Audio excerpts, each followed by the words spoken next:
श्री गुरुदेव दत्त. श्री स्वामी समर्थ. दत्त महाराजांनी मनुष्याने जीवन कशा प्रकारे व्यतीत केलं पाहिजे, त्याचा योग्य तो कुठला मार्ग निवडला पाहिजे याविषयी माहिती दिलेली आहे. ते आपण या व्हिडिओमध्ये पाहणार आहोत. त्यांनी दिलेले काही उपदेश आपण आज पाहणार आहोत. व्हिडिओ शेवटपर्यंत नक्की पहा. 8 वर्षाच्या अगदी लहान वयात घर सोडण्यापूर्वी नरसिंह सरस्वतींनी आपली आई अंबिका यांना सांगितले की ते संन्यासाचा मार्ग का निवडत आहेत. त्यांच्या शिकवणीनुसार मानवी जीवनाचा उद्देश खालील अवतरणात खूप चांगल्या प्रकारे सारांशित केला आहे. जीवन हे बुडबुड्यांसारखे आहे. मृत्यू कोणत्याही क्षणी दार ठोठावून आपल्याला हिरावून घेऊ शकतो. मानवी जीवनाचा प्रत्येक क्षण हा मौल्यवान आहे आणि तो मनुष्याला स्वतःचे आध्यात्मिक पुनरुज्जीवन करण्याची आणि आत्मसाक्षात्काराच्या पवित्र अवस्थेकडे वेगाने वाटचाल करण्याची देवाने दिलेली संधी आहे.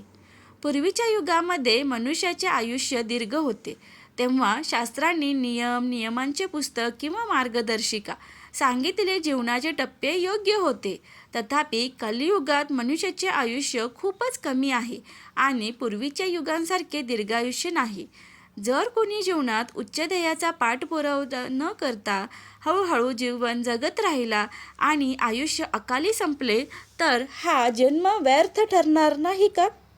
जीवनाच्या सुरुवातीच्या टप्प्यापासूनच सांसारिक सुखांबद्दल वैराग्य बाळगले पाहिजे. मानवी दुर्गुणांमध्ये आपली शक्ती वाया घालवू नये. हे जग मायावी आहे. जर कोणी विवेक बुद्धीचा वापर केला नाही आणि वैराग्य धारण केले नाही तर तो संसाररूपी चिखलात रुतून बसेल आणि हे मौल्यवान जीवन वाया घालवेल. मनुष्याने आपले मन जीवनाच्या ध्येयावर केंद्रित केले पाहिजे आणि जीवनाच्या सुरुवातीच्या टप्प्यापासूनच ते साध्य करण्यासाठी प्रयत्न केले पाहिजेत.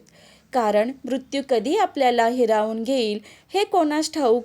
देवाच्या प्राप्तीशिवाय जीवन गमावणे ही मानवासाठी सर्वात मोठी शोकांतिका आहे. गुरुचरित्र आपल्याला काय शिकवते ते पाहूया. गुरुशिवाय देवापर्यंत पोहोचण्याचा दुसरा मार्ग कोणताही नाही. आपल्या मानवी जीवनाच्या या अल्प आणि क्षणभंगूर काळात आपण भक्तीद्वारे देवाला जाणण्याचा प्रयत्न केला पाहिजे. आपले मन शुद्ध करण्यासाठी बुद्धी आणि विवेकाचा वापर करा. मनात वाणीने किंवा कर्माने इतरांना दुखावण्याचा विचार कधीही करू नका. जर तुम्हाला गुरूंची कृपा प्राप्त झाली तर स्वतःला भाग्यवान समजा. तुमच्या स्वतःच्या हृदयात वास करणाऱ्या देवाला जाणण्यासाठी प्रयत्न करा. श्री गुरुदेव दत्त. अवधूत चिंतन. श्री गुरुदेव दत्त. व्हिडिओ आवडल्यास व्हिडिओला लाईक, शेअर आणि सबस्क्राईब करायला विसरू नका. धन्यवाद.